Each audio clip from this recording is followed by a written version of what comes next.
اعوذ باللہ من الشیطان الرجیم بسم اللہ الرحمن الرحیم الحمد للہ رب العالمین والصلاة والسلام علی اشرف الانبیاء والمرسلین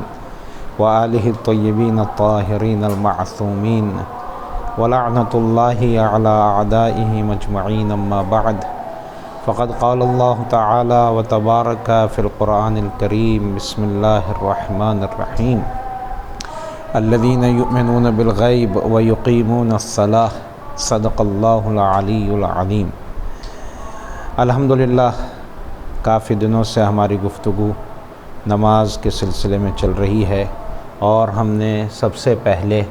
مقدمات نماز کو بیان کیا کہ نماز پڑھنے سے پہلے ہم میں کن کن چیزوں کا پایا جانا ضروری ہے تاکہ ہم صحیح طریقے سے نماز کو ادا کر سکیں۔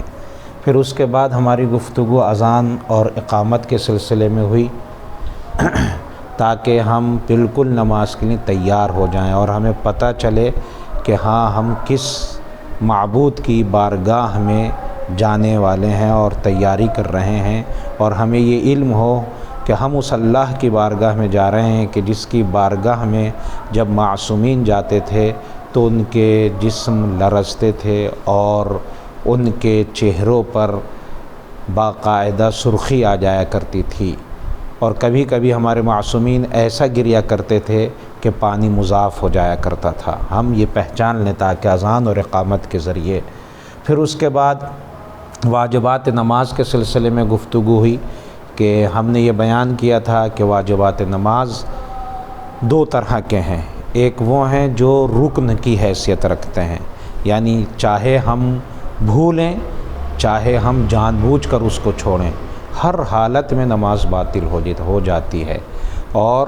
کچھ غیر رکنی واجبات تھے، یعنی خدا نخواستہ اگر ہم وہ بھول گئے تو شریعت نے ان کا کوئی راہ حل بتایا ہے، ہم اپنی نماز کو صحیح کر سکتے ہیں، تو وہ واجب ہے، یعنی جان بوجھ کر ہم نہیں چھوڑ سکتے۔ جان بوجھ کر چھوڑیں گے تو اس میں بھی نماز باطل ہے، لیکن اگر ہم بھول گئے تو کچھ نہ کچھ اس کا علاج ہے، ہم علماء سے یا کتابوں کی طرف جا کر اس علاج کو سیکھ سکتے ہیں۔ اس کے بعد ہماری گفتگو مبطلات نماز کے سلسلے میں ہے، اور ہمیں یہ پہچاننا ضروری ہے جب ہم نماز میں پہنچ گئے تو ہمیں یہ پہچاننا ضروری ہے، یہ نہیں کہ ہم نے نماز شروع کر دی تو اب ہماری نماز باطل نہیں ہو سکتی، نہیں، نماز شروع کرنے کے بعد 12 کام ایسے ہیں کہ اگر خدا نخواستہ وہ انجام پا گئے تو ہماری نماز باطل ہو جائے گی۔ تو ہمیں یہ ذہن میں رکھنا چاہیے، ضروری نہیں ہے کہ یہ 12 ہمیں بالکل یاد ہو 1 سے لے کے 12ویں تک، جیسی کوئی کہے سناؤ ہم فوراً سنا دیں، نہیں، ہمارے ذہن میں ہو کہ اگر ان میں سے کوئی بھی ہم نے انجام دے دیا تو ہمیں یاد آ جائے، ارے ہم سے یہ ہو گیا، اب ہماری نماز باطل ہو گئی، اور کوئی علاج نہیں۔ اگر ان میں سے کوئی ایک کام ہم سے سرزد ہو جاتا ہے، خدا نخواستہ ہم وہ انجام دے دیتے ہیں تو ہماری نماز باطل ہے، ہمیں دوبارہ سے نماز پڑھنی ہے۔ وہ مبطلات نماز کیا ہیں جو آج ہم بتانے جا رہے ہیں، اور جلدی جلدی مختصر بتائیں گے تاکہ ہمارے ذہن میں رہیں۔ اس کی تفصیلات بھی ہیں کچھ جو توضیح المسائل میں ہیں، کتابوں میں ہیں، علماء سے پوچھی جا سکتی ہیں، لیکن ایک تھوڑا سا خلاصہ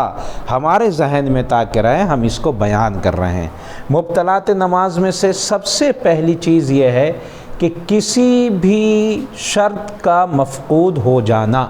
یعنی کوئی بھی جو نماز کی شرطیں ہیں، جیسے نماز ہمارا پاک ہونا، ہمارے کپڑے کا پاک ہونا، جو یہ شرطیں تھیں، اگر ان شرطوں میں سے کوئی بھی ختم ہو گئی تو اب ہماری نماز نہیں رہی۔ مثال کے طور پر نماز پڑھ رہے تھے، بچہ ہم تشہد پڑھ رہے تھے، ہمارے اوپر آ کر بیٹھ گیا اور اس نے پیشاب کر دیا، تو میرا کپڑا پاک ہونا ضروری ہے، میرا جسم پاک ہونا ضروری ہے، اب یہ طہارت ختم ہو گئی، اب میری نماز صحیح نہیں۔ ہاں، تو علماء نے اس میں تھوڑی تفصیلات بیان کی ہیں، اگر میں وہ ایسا کپڑا ہے صرف کپڑا ہی نجس ہوا تھا، میں اتار سکتا ہوں اسے، جسم تک نجاست نہیں پہنچی، بچے کی نجس ہوا میں اتار سکتا ہوں تو اتار دیں تو نماز صحیح رہے گی۔ لیکن اگر نہیں کر سکتا تو پھر شرط ختم ہو گئی، میری نماز باطل ہے۔ اب مجھے پہلے اپنے کو پاک کرنا ہوگا، واپس آ کے نماز دوبارہ پڑھنی ہوگی۔ دوسری چیز کیا ہے؟ وضو اور غسل کا باطل ہو جانا۔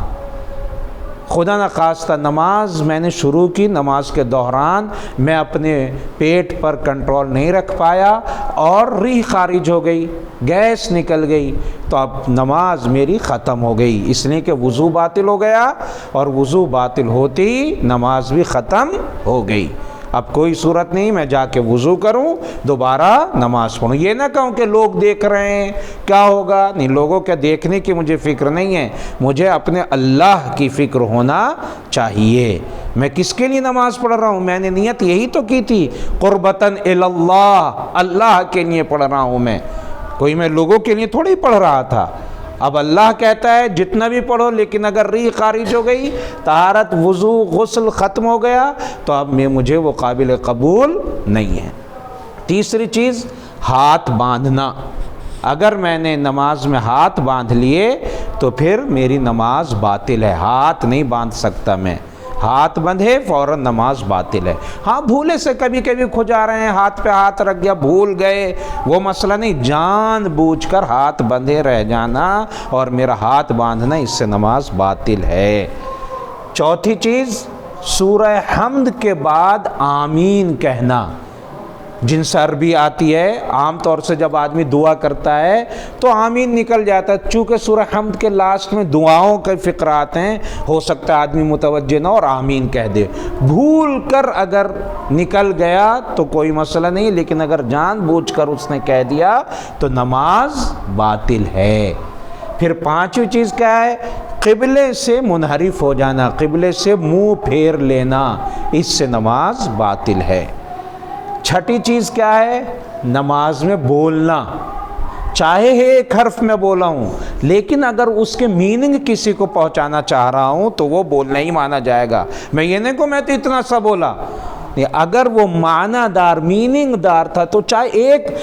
لیٹر ہی بولوں میں، صرف ایک الفابیٹ بولوں میں، اور اس کے میننگ کچھ ہوتے تھے تو میری نماز باطل ہے۔ پھر کیا ہے؟ نماز میں ہنسنا، نماز میں اگر میں ہنس گیا، اتنا ہنسا کہ دانت دکھنے لگے یا چہرہ لال ہو گیا، تو پھر نماز باطل ہے۔ لیکن صرف مسکرا دیا، صرف مسکرانے سے ہلکے سے نماز باطل نہیں ہے، لیکن ہاں ہنسنا کہ چہرہ لال ہو جائے یا دانت دکھنے لگیں تو نماز باطل ہے۔ آٹھویں چیز، دنیاوی امور کے لیے جان بوجھ کر گریہ کرنا۔ کوئی دنیاوی کام تھا، خدا نخواستہ میری دکان لٹ گئی تھی، اب میں جان بوجھ کر نماز میں آ کر رونے لگوں، نماز باطل ہے۔ لیکن اگر بھولے سے نکل گیا رونا، رو دیا میں، بھولے سے ہوا یہ، تو نماز باطل نہیں ہے۔ لیکن ہاں جان بوجھ کر میں اگر رویا دنیاوی امور کے لیے تو میری نماز باطل ہے۔ نویں چیز، نماز کی شکل ختم ہو جانا، نماز کی صورت، جو صورت ہے نماز جیسے پڑھی جاتی ہے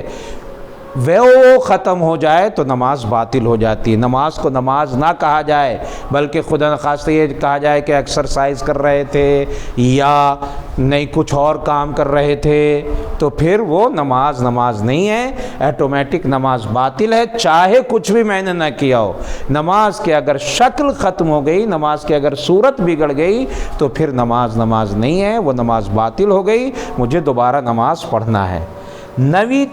چیز کے بعد 10ویں چیز، کھانا پینا نماز میں۔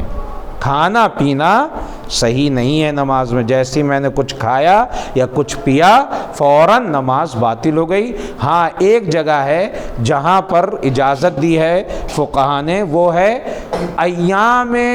ماہ رمضان میں نماز شب پڑھ رہا تھا اور نماز وطر تھی وہ لاسٹ میں نے دیکھا ٹائم صبح کے اذان اور مجھے پیاس بھی لگ رہی تھی، تو اس مستحبی نماز میں فقہا نے اجازت دی ہے کہ آپ پانی پی سکتے ہیں، نماز نہ توڑیں، نماز کو کنٹینیو کر لیں، چونکہ وہ مستحب نماز ہے، اس میں آپ پانی پی لیں۔ اس میں اجازت دی گئی ہے، بس چونکہ وہ بھی روزے کی وجہ سے اجازت دی ہے تاکہ نماز کی نماز ہو جائے اور آپ کی پیاس بھی بجھی رہے اور اللہ کے لیے آپ بہتر روزہ بھی رکھ سکیں، ورنہ باقی چیزوں میں کھانے پینے سے نماز باطل ہے، دوبارہ ہمیں پڑھنا پڑے گی۔ 11ویں چیز 2 یا 3 رکعتی نماز، 2 رکعتی یعنی صبح، 3 رکعتی یعنی مغرب، اس میں کہیں بھی مجھے شک ہوتا ہے رکعتوں کے بارے میں کہ پہلی پڑھی ہے یا دوسری پڑھی ہے، دوسری پڑھی ہے یا تیسری پڑھی ہے، اور میرا مائنڈ فیصلہ نہیں کر پاتا، شک میں ہی میں لاسٹ تک ڈاؤٹ میں ہی رہتا ہوں، فیصلہ کچھ نہیں کر پا رہا ہوں، شک میں ہی باقی ہوں رکعتوں کے سلسلے میں کہ پہلی ہے یا دوسری ہے، دوسری ہے یا تیسری ہے، 2 رکعتی میں یا 3 رکعتی میں، اگر میں ڈاؤٹ میں ہی باقی رہتا ہوں تو میری نماز باطل ہے، دوبارہ پڑھنا ہوگا۔ اسی طرح اگر 4 رکعتی ہے، ظہر کی ہے، عصر کی ہے یا عشاء کی ہے، 4 رکعتی ہے، اور اس کی شروع کی 2 رکعتی میں، پہلی اور دوسری رکعتی میں مجھے شک ہوتا ہے کہ پہلی ہے یا دوسری ہے، تو میری نماز باطل ہے، کوئی علاج نہیں ہے، دوبارہ سے مجھے پڑھنا ہوگا۔ ہاں پھر میں یہ جملہ کہہ دوں کہ ہاں اگر میں اپنے شک کو اپنے مائنڈ سے سالو کر سکتا ہوں، شک دور ہو جائے، میں یہ فیصلہ کروں نہیں یہ تیسری ہے، نہیں یہ پہلی ہے، نہیں یہ دوسری ہے، تو اللہ کہتا ہے جو تمہارا مائنڈ فیصلہ کر رہا ہے وہی میں مان رہا ہوں۔ لیکن اگر میں اپنے ڈاؤٹ کو ختم نہیں کر پاتا ہوں، برابر کا رہتا ہے وہ، تو پھر نماز باطل ہے، دوبارہ سے مجھے پڑھنا پڑے گی۔ آخری چیز، نماز کے جو ہم نے واجبات میں ارکان نماز گنائے تھے، 5 ارکان نماز جو گنائے تھے، اگر ان میں سے کوئی ایک بھی ختم ہو گیا، چاہے جان بوجھ کر چاہے بھولے سے، اس میں فرق نہیں ہے، اس میں بھول چوک چلنے والی نہیں ہے، اس میں سے اگر کوئی بھی کم ہو گیا چاہے جان بوجھ کر یا بھولے سے، تو نماز میری باطل ہے۔ وہ کون کون سے تھے ارکان نماز؟ نیت، تکبیرۃ الاحرام اور قیام 2 جگہ پر، رکوع سے پہلے اور تکبیرۃ الاحرام کے وقت یہ والا قیام، اور پھر رکوع اور دونوں سجدے، ایک نہیں دونوں سجدے، ان 5 چیزوں میں سے کوئی ایک چیز اگر نماز میں کم ہو گئی تو پھر نماز باطل ہے، مجھے دوبارہ سے نماز پڑھنا ہوگی۔ اللہ سے دعا ہے کہ وہ ہمیں انشاءاللہ بہترین نماز پڑھنے کی توفیق عطا فرمائے، اور ہماری نمازوں کو محمد و آل محمد کی عبادتوں کے صدقے میں اپنی بارگاہ میں قبول فرمائے۔ والسلام علیکم ورحمۃ اللہ وبرکاتہ۔ صلی علی محمد وآل محمد وعجل فرج۔ یہ جو بنا رہا ہے نا، اس کو بھی لاسٹ میں ڈالیں گے نا۔